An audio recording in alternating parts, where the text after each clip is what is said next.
ရှင်မင်းထံကခါစားပြီးပြန်လာလိုက်တာလမ်းမှာလူတယောက်ကပ္ပလပူဝခေါ်တဲ့မုံကိုစားနေတာတွေ့ကြတယ်ပြုတ်ကပ္ပလပူဝဆိုတာပါဠိပေါ့ဗျာမြန်မာလိုပြန်တော့အိုးခင်းဘူးမုံလို့ခေါ်ပါတယ်အဲ့ဒီမုံကြီးလူတယောက်စားနေတာမြင်တော့မစ္စရိယသထေစားခြင်းလိုက်တာဆိုပဲပြိဿကြီးနှခမ်းလေးရှာနဲ့တရ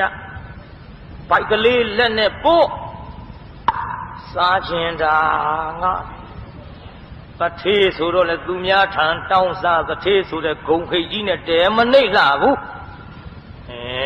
အိတ်ထောင်နဲ့ကြည့်လိုက်တော့လေပက်ဆံတော့အပါသားဝဲစား了ပက်ဆံကုန်ပါနှမျောကုန်ကိုဝန်းတောင်ကိုမသထားတာနော်သထေတော့သထေပဲဗျ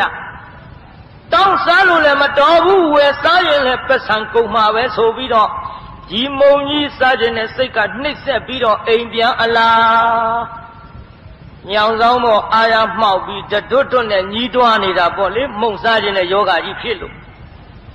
တထေးကတော်ကြီးကအပန်းကတ်လာတယ်တထေးကြီးဘာတော့ကွယ်တော့နေမကောင်းဘူးထင်လေဟေ့ကွယ်ငါနေမကောင်းဘူးကွယ်နေမကောင်းရင်တော်ယောဂပြောလေကြုတ်ခုမယ်မင်းခုလို့မရပါဘူးတဲ့ငါယောဂကလည်းမင်းပြောပြလို့မဖြစ်ပါဘူးတဲ့တထေးကြီး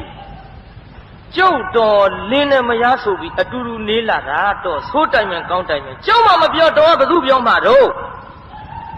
ပြောပါမင်းပြောလို့မဖြစ်ပါဘူးမင်းကသိလက်ဖွာတဲ့မိန်းမဒါမဲ့တထေးကြီးတော်ကျုပ်မပြောရင်လေပြောစရာအပိုတယောက်ရှိနေပြီမို့လားဟေးမင်းနဲ့ငါနဲ့အနှစ်30လောက်ပေါင်းလာတာမင်းငါဒီလိုမပြောနဲ့ဘယ်အဖြစ်မှမရှိဘူးမရှိရင်ပြောရမယ်တထေးကြီးရဲ့အမေကလက်ဖွာတယ်ကွာကန်တထေးကြီးတော်နှမျောတာလေလင်းနေမရနေလာတာကြာလှပြီကျုပ်သိပါတယ်လက်မဖွာပါဘူးကန်ပြောစမ်းပါအေးလက်မဖွာဘူးဆိုရင်ငါပြောငါဘရင်ထံကပြန်လာတော့လူတယောက်မုံပြားကြီးစားနေတာတွေ့တော့လေစားရှင်လိုက်တာကွာတထေးဆိုတော့တောင်းစားလို့လည်းမတော်ဘူးမို့လားဟိုအဲ့တော့တောင်းရထောင်နဲ့ပတ်ဆံမပါဘူးလားပါတော့ပါတာပေါ့ကွာ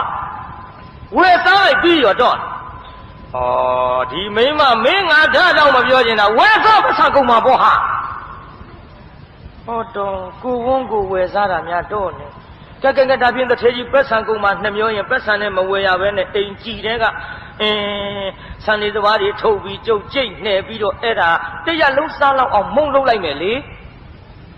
ပရိသတ်ကြီးသူ့ဝန်းမှာသူမတထားတဲ့တထေး